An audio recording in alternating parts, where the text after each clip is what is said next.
Amazon just posted yet another stellar quarter, and Wall Street is rewarding this stock by sending shares up nearly 8% in the after hours, close to $139 per share. We'll take a look at some key results, jump into some financial guidance provided by Amazon. As always, take a look at their numbers from this most recent quarter. Take a look at it from a segment basis. We see North America turn the page towards profitability, which might be the reason Wall Street is sending these shares higher. And as always, take a look at it from a technical chart pattern. If you are new to the channel and find this type of content valuable, be sure to hit that like and subscribe button. We are now on the road to 200 subscribers, and it would mean a lot. Over the past 1 year, Amazon shares have been down roughly 8%, as in the back half of 2022, shares were sliding, bottoming close to that $80 per share mark. But year to date, it has made up for those gains, up nearly 50%. And so congrats to any Amazon shareholder that has bought the stock. At really any point along this year, you have made money hand over fist. Taking a look at net sales, revenues increased 11% on a year-over-year basis, up to $134 billion in the second quarter. What Amazon does in 3 months, most public companies will not see in their entire lifetimes. This was up from $121 billion in the second quarter last year. Wall Street had expectations closer to $131 billion, and so Amazon beating by close to $3 billion on that top line. North American sales increased 11% year over year, and international sales also increased 10% year over year. So both North America and international retail growing at a solid double-digit rate. AWS sales increased 12% year over year. That's their high margin money-making business, and we'll see that North America also became a money-making business in this most recent quarter. Operating income jumped from $3.3 billion same time last year all the way up to $7.7 billion in this most recent quarter. North America operating income was at $3.2 billion compared to a loss of $0.6 billion same time last year. We know last year inflation was running really high. At this time, the cost of goods was really high, and so Amazon did not have great operating margins and operating income at that point, which has now turned around on their North American business. On the international segment, we see operating loss has been cut in half. So although they're still running at an operating loss, it's down from 1.8 all the way down to $0.9 billion. AWS, the bright spot for Amazon. Although operating income was down on a year-over-year basis, it still remains strong at over $5 billion. Net income for this most recent quarter came in at $6.7 billion, or 65 cents per diluted share. That's compared to a net loss of $2 billion same time last year. Now, Amazon's net income is kind of wonky and difficult to predict, as it includes non-operating expenses from their investment in Rivian. And so Rivian being a public company, Amazon has a large investment in them, and it depends on how Rivian's stock has really done over the past quarter, and that influences Amazon's bottom line substantially. And so same time last year, they took a nearly $4 billion loss on that Rivian investment, versus this year, they gained nearly $0.2 billion on that Rivian investment. So quite a big swing, which affects their net income. Taking a look at some financial guidance provided by Amazon, for the third quarter 2023, sales are expected to be between $138 to $143 billion, and that represents roughly 9 to 13% growth on that top line.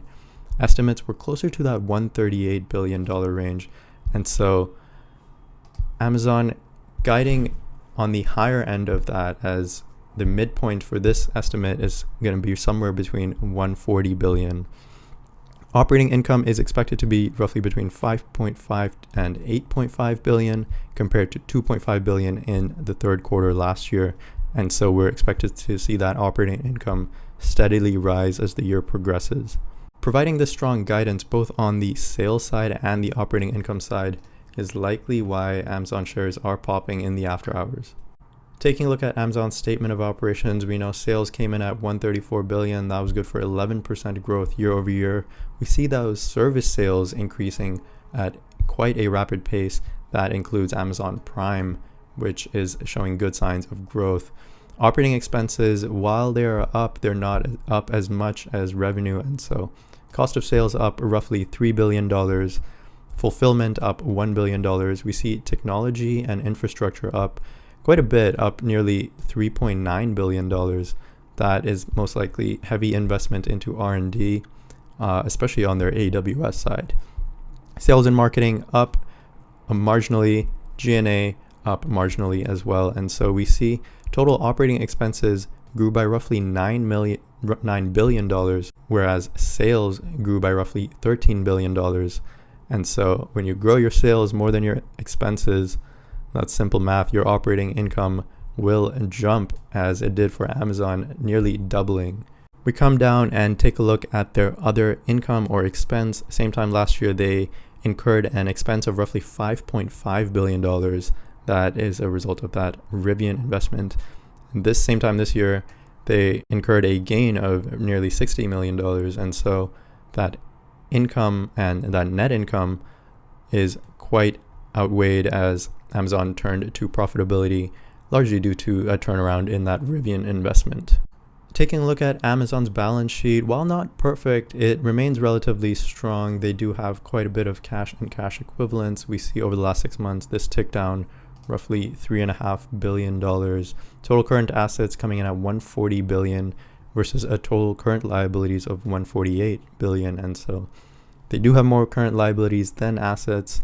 However, they have a large amount of property and equipment. We know those Amazon warehouses and shipping centers fall under their property and equipment. They do have quite a bit of long-term debt, nearly $63 billion worth of long-term debt that I'm sure Amazon gets a far better financing rate than you or I would get as a consumer. Quickly taking a look at Amazon's statement of cash flows, we see that net income number of roughly $6.7 billion. We see stock-based compensation did tick up over the past 1 year. They were able to control inventory to a good extent, down from roughly $3.8 billion, now down to $2.3 billion. They are investing still heavily in property and equipment. We know in this most recent quarter, stage 1 of their second headquarters in Arlington, Virginia, opened up. In terms of common stock repurchased, in this past quarter, they actually didn't do any stock buyback. And over the last 12 months, Amazon hasn't done any buybacks. They did do $6 billion worth of buybacks in the first half of 2022. So I'm a bit surprised as to Amazon not purchasing shares while their stock fell from roughly $140 per share all the way down to $180. Seems like that was a good opportunity to do some share repurchasing. Seems like they repaid roughly $2 billion worth of long-term debt and refinanced some of their short-term debt. All things considered, Amazon's cash flows look very healthy. Taking a look at sales from a segment perspective, we know North America turned the page towards profitability as it was losing roughly $600 million.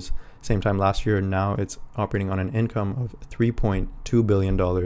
And so that is very nice to see. That is a big reason as to why the stock is popping in the after hours. In terms of international sales, we see operating loss did almost be cut in half, which is good to see. The international business has, I don't think, ever been profitable. And so this seems to be tending in the right direction. And if Amazon can one day in the subsequent quarters turn this into a profitable business as well, that would be great to see. In terms of AWS, it did show strong growth, roughly 12% on that sales side. Operating incomes did grow faster than I would have hoped, and so that's why operating income was down roughly $400 million on a year-over-year basis, likely due to heavy investment into their R&D for AWS. Moving on to the technicals for Amazon, this one is roughly at this $138 level, making a big gap up from where it ended the day at roughly $128 per share. I have this red line marked out as sort of near-term resistance I would see for the stock at roughly $143, $145 per share. It seemed to act as support quite a few times back in September 2020, in March 2021, and then it seemed to have broken that support in March of 2022 and retested it as resistance in August of 2022. So I do see this $143 level acting as near-term resistance for Amazon. Amazon stock seems to be making these big legs up and then seems to be consolidating for roughly a year to 2 years. It's done that in 2017 and made a big run up again in 2020 and then consolidated sideways for roughly 2 years. Seems like this is Amazon's next big leg up, and it could be setting up to consolidate in this $140 to $160 range. This is one of those stocks you keep accumulating for the long term, and every dip can be a buying opportunity. In the near term, I see Amazon coming up to this $143 resistance, and then if it can break above it, consolidating in between this $140 to $160 range. That was my take on Amazon. You love to see operating income increase and seeing North America turn back towards profitability, and even seeing that international retail side cut their operating losses in roughly half was a good sign for the Amazon's retail business. Overall, a very strong quarter, and I am a believer in this one for the long term. Let me know your thoughts on Amazon in the comments below. Are you looking to buy this one as it continues to climb up, or are you looking to take your profits in Amazon stock? As always, thanks so much for listening, and I'll see you guys in the next video.